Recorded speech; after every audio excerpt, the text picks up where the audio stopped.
আসসালামু আলাইকুম। আজকের ভিডিওটা খুব বেশি ইন্টারেস্টিং হতে যাচ্ছে, কারণ আজকের ভিডিওতে আমরা আপনাদের সাথে কথা বলবো বিদেশ যাওয়ার সম্পূর্ণ পুরো প্রসেসিং। কিভাবে আপনি বিদেশ যাবেন, বিদেশ থেকে কিভাবে ভিসাটা তোলা হয়, বাংলাদেশে কিভাবে প্রসেসিং করা হয়, মেডিকেল থেকে শুরু করে এইচ এন্ড এভরিথিং সবকিছু আলোচনা করব আজকের ভিডিওতে। সো আপনি যদি বিদেশের ক্যান্ডিডেট হয়ে থাকেন, বিদেশ যাওয়ার চিন্তা ভাবনা করে থাকেন, অথবা কাউকে আপনার পরিবারের কাউকে বিদেশ যাওয়ার ব্যাপারে আপনি যদি আগ্রহী হয়ে থাকেন, আজকের ভিডিওটি আপনার জন্য খুব বেশি জরুরি বলে আমি মনে করি। কারণ আজকের ভিডিওটি যদি আপনি দেখেন, তাহলে কোনো দালাল বা এজেন্ট কোনো ভুলভাল তথ্য দিয়ে আপনাকে ঘোরাতে পারবে না বা ধোকায় ফেলতে পারবে না। চলুন মূল ভিডিও শুরু করি। আজকের ভিডিওটি আমি দুইটা পার্টে সাজিয়েছি। আজকের ভিডিওতে আমি বিদেশ যাওয়ার যে পুরো প্রসেসটি আপনাদের সাথে কথা বলবো। পুরো প্রসেসটা পৃথিবীর যে কোনো দেশের জন্য ওয়ার্ক পারমিট ভিসার জন্য একই সিস্টেম। আমি কিন্তু ট্যুরিস্ট ভিসা বা উমরা ভিসা বা কোনো অন্য ধরনের কোনো ভিসার ব্যাপারে কথা বলতেছি না, আমি জাস্ট ওয়ার্ক পারমিট ভিসার ব্যাপারে কথা বলতেছি। আপনি যদি কাজের জন্য বিদেশে যান, প্রসেসটা কি গোটা পৃথিবীতে একই রকম। নাম্বার ওয়ান প্রসেস, সর্বপ্রথম আপনাকে বিদেশ থেকে ভিসা উঠাতে হবে। ভিসা উঠানোর জন্য আপনার চাকরির প্রয়োজন। সো চাকরি আপনি কিভাবে করবেন? মনে করুন বিদেশে আপনি যদি কোনো কোম্পানির স্পন্সর যান, অথবা কোনো ব্যক্তি মালিকানাধীন ছোট কোনো বিজনেসের আন্ডারেও যান, অথবা যদি কোনো মালিকানা কোম্পানিতে মালিকানা কোনো ভিসায় আপনি যান, আপনাকে সেম একই প্রসেস মেনটেন করতে হবে।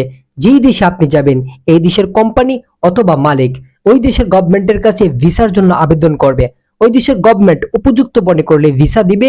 তারপর ওই ভিসাটা বাংলাদেশি কোনো রিক্রুটিং এজেন্সির নামে উকালা হবে, যেটাতে আমরা সহজভাবে বুঝি প্রসেসিং। এটা হচ্ছে সৌদি আরবের প্রসেসিং। প্রসেসিং হওয়ার পরে ভিসাটা বাংলাদেশের এম্বাসিতে ট্রান্সফার করা হবে। ট্রান্সফার করার পর আপনার কি প্রয়োজন? এক নম্বর, আপনার দরকার পাসপোর্ট। আর পাসপোর্ট করতে গেলে আপনার জন্ম নিবন্ধন, এনআইডি কার্ড এগুলো তো লাগবেই, মাস্ট বি। পাসপোর্ট করার পরে আপনি পাসপোর্টটা এম্বাসিতে জমা দিবেন। জমা দেওয়ার পরে ওই এম্বাসিতে ভিসা প্রসেসিং হবে।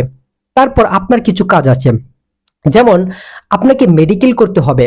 যদি আপনি মিডল ইস্টের যে ছয়টি দেশ গামকার সাথে সম্পৃক্ত, এই 6টি দেশ হয়ে থাকে, তাহলে আপনাকে গামকার সাথে অ্যাটাচ এমন মেডিকেল সেন্টারে আপনাকে মেডিকেল করতে হবে। আর সেখান থেকে আপনাকে মেডিকেল স্লিপ তুলে দেওয়া হবে। ওই স্লিপের মাধ্যমে আপনাকে জানিয়ে দেওয়া হবে আপনি কোন সেন্টারে আপনি মেডিকেল করবেন। সেই সেন্টারে আপনি যাবেন, পুরোপুরি মেডিকেল প্রস্তুতি নেবেন, মেডিকেল করবেন। আপনাকে মেসেজে জানিয়ে দেওয়া হবে আপনি কি ফিট নাকি আনফিট।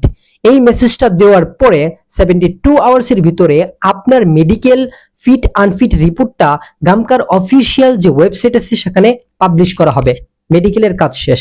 তারপর আপনাকে ফিঙ্গার দিতে হবে, 3 দিনের ট্রেনিং করতে হবে আপনার নিজ জেলায়। করলেন, দেন এখন আবার নতুন করে আবার ঢাকাতে আবার যমুনা ফিউচার পার্কে আবার নতুন করে আরেকটা ফিঙ্গার দেওয়া লাগে। আপনারা যদি সৌদি আরবে যান, তাহলে তাকামুল সার্টিফিকেটটা এখন অত্যন্ত জরুরি। এটা ছাড়া আপনার ভিসা প্রসেসিং হবে না। আপনি তাকামুল সার্টিফিকেট তুলতে হবে। বিশ্বের অন্যান্য দেশের নিয়মটা একটু ভিন্ন বাংলাদেশের ভিসা প্রসেসিং এর ক্ষেত্রে, বাট সিস্টেমটা সব একই রকম।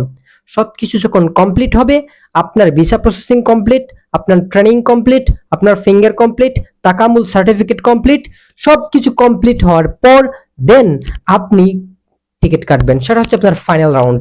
টিকিট কাটার পর আপনি এয়ারপোর্টে যাবেন, আপনার সবকিছু এয়ারপোর্ট কর্তৃপক্ষ যাচাই করে দেখবে, তারপর প্লেনে উঠবেন, বিদেশ চলে যাবেন।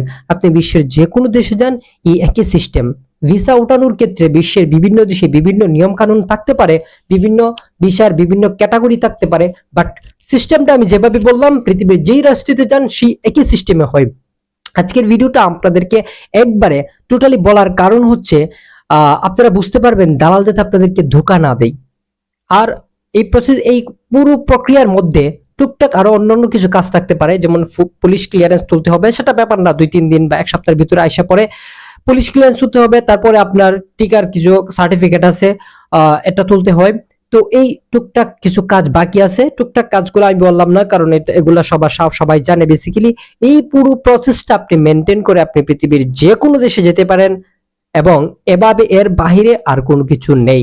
সো আপনি যদি বিদেশ যান বা আপনার পরিবারের কাউকে বিদেশ পাঠান, দালাল বা এজেন্ট যদি আপনাকে কোনো ধরনের ভুলভাল কোনো কিছু বোঝায়, তাহলে আপনি স্পষ্ট বুঝতে পারবেন যে আসলে আপনারা কি ধোঁকায় পড়ছেন কিনা। তারপর বিদেশ যাওয়ার পর আপনি মিডল ইস্টে যে সমস্ত দেশে যান, আপনার একামা তারা তুলে দিবে। সেটা হচ্ছে আলাদাই সম্পূর্ণ কাজ। সো আজকের ভিডিওটি কেমন লেগেছে আমাদের কমেন্ট বক্সে জানাতে ভুলবেন না। প্রবাস সম্পর্কে কোনো ইন্টারেস্টিং তথ্য যদি আপনারা স্পেসিফিক জানতে চান, আমাদের কমেন্ট বক্সে জানিয়ে দিবেন, আমরা আলাদা ভিডিও তৈরি করার চেষ্টা করবো। ভালো থাকুন সবাই, টাটা।